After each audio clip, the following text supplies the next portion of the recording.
Friends, today, we will tell you about a movie that is based on a true incident in which the members aboard a ship were trapped in the frozen ocean for 133 days. In the year 1985, the largest icebreaker ship of the Soviet Union, Russia, was heading toward a research center in Antarctica to deliver essential supplies when a massive block of ice crashed onto the ship, causing severe damage and putting the lives of everyone on board in danger. So let us begin this movie that is based on a true incident. At the beginning of the movie, we see a massive Russian icebreaker ship moving steadily toward Australia. The captain of this ship is Pyotr, who is a sincere and responsible man. For him, the life of every single person on the ship is more precious than his own. The ship was moving through the frozen ocean when the captain noticed that the ship was only a short distance away from a massive ice cliff that stood taller than 100 meters. Pyotr ordered the ship to turn to the right and decided to pass by the side of the ice cliff.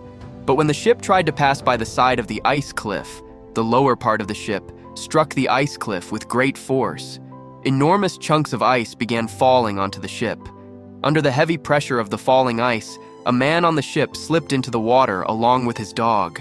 When the captain saw both of them sinking, he ordered the crew to drop a ladder into the water to save them.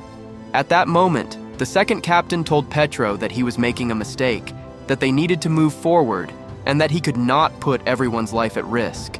Then, a man on the ship jumped into the water to save both of them. Even after tremendous effort, he could not save the man, but the dog was rescued.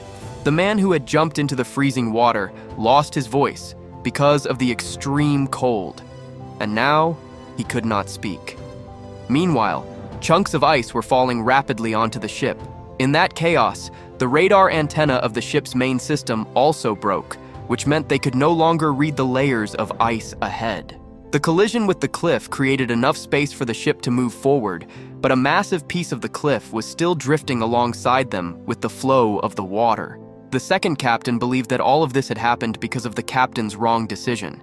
He prepared a report about the damage to the ship, the broken radar, and the loss of a crew member, and sent it to the ministry in Moscow. One of the crew members did not like this because everyone knew that Pyotr was a good captain, and he could never make such a mistake intentionally. But Captain Pyotr was removed from the position of captain, and until another captain arrived to take charge of the ship, Amio was ordered to act as captain. The ministry in Moscow sent Captain Savchenko to take charge of the ship. The engine of the chopper that the captain was arriving in had overheated because of strong winds, and as soon as the chopper landed on the ship, it caught fire. Pyotr and his team quickly extinguished the fire and saved the pilot and the captain. Yet instead of thanking Pyotr, Savchenko told him that the court in Moscow was waiting for him. Savchenko was extremely strict. He went straight to the ship's control room. There he saw one of the crew members doing his duty with a cube beside him. He scolded him and threw the cube into the sea. By now, the ship was completely surrounded by ice. The ship could not move forward or backward. Now everyone was trapped in a terrible situation. Meanwhile in Moscow, Pyotr's wife, who was a journalist, kept visiting the ministry and was pushing for help to be sent as soon as possible. On the ship, everyone gathered for a meeting and suggestions were asked on how they could escape this trouble. Then a crew member suggested that they could blast a few barrels of fuel into the ice so that the melting ice could create a path for the ship. The entire meeting was taking place under the supervision of the former captain, Pyotr. Suddenly, Savchenko arrived and dismissed Pyotr's meeting as if he despised Pyotr. Then Savchenko rejected the fuel blast idea, which even Pyotr did not like. The captain said that after a few days, they would need this fuel much more. After that, the captain went to his cabin and announced through the mic that everyone must live without electricity and use it only when absolutely necessary, and that all rules must be followed strictly. After that, many days passed in the same harsh situation. But Pyotr was not quiet, and there was always some plan running in his mind. One day, Pyotr decided to climb down from the ship with a flare gun to gather information about the ice. The chopper pilot saw him, but he said that he would not tell anyone, and Pyotr climbed down. Pyotr walked a little farther to gather information and found the cube that Savchenko had thrown. He picked it up, and suddenly, because of the sliding ice, he fell into a pit. He fired the flare gun and called for help, which the chopper pilot saw. Then the ship's crew arrived to save him and took him to the ship's doctor.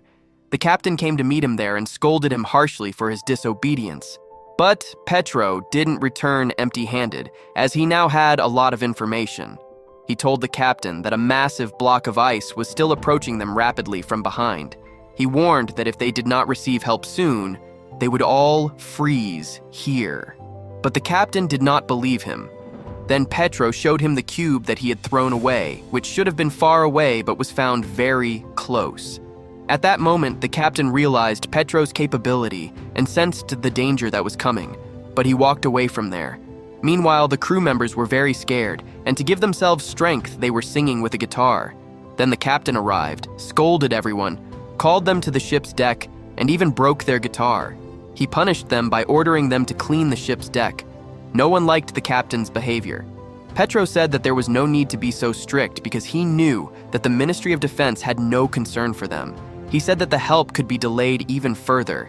He added that they must stay united so that they could find a quick solution to this crisis. Meanwhile, the layer of ice around the ship kept increasing day by day and eventually became 1 to 1.5 meters high. Petro said that they needed to ask Australia for help as soon as possible because Australia was closest to them. But the captain did not listen to him. One morning, when the sliding ice made the flow of the water stronger and more ice was crashing against the ship's side, a hole appeared in the lower compartment of the ship, and water began entering the ship. This caused all the food and supplies stored in the compartment to get spoiled.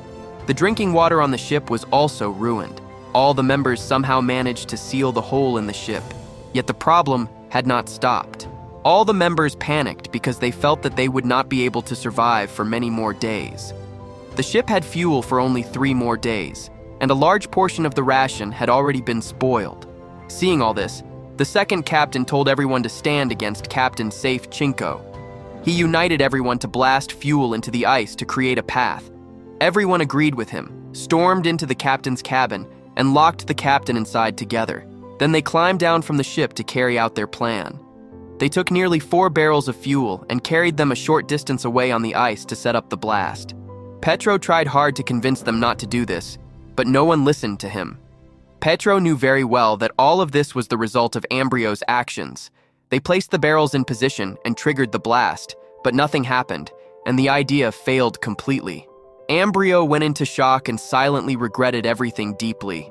That same night, he wore his uniform and stood on the ship's deck, ready to harm himself. But Petro saw him and told him not to do such a thing. He said that they would soon get out of this trouble, and that everyone needed him.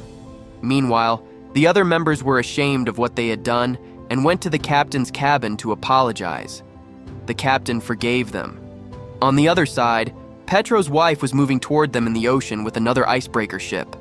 Then a crew member came to the captain's cabin and informed him that a massive block of ice was approaching them, and it had grown even larger than before. Everyone could see a crack forming in the ice. All of them became extremely frightened. Then Petro said that they could escape through this crack, but everyone said that it would be like stepping into the mouth of danger. Petro said that they could do this. At that moment, the captain agreed to support Petro. Petro said that he would guide him through the chopper, but the captain said that he should do this himself because the ship needed Petro, and Petro knew the ship better than anyone. The captain handed the command to Petro and flew the chopper above the ice cliff. Petro took full command, and everyone returned to their duties with renewed energy. One crew member was sent to the ship's deck to measure the distance from the ice cliff, but it was extremely dangerous there.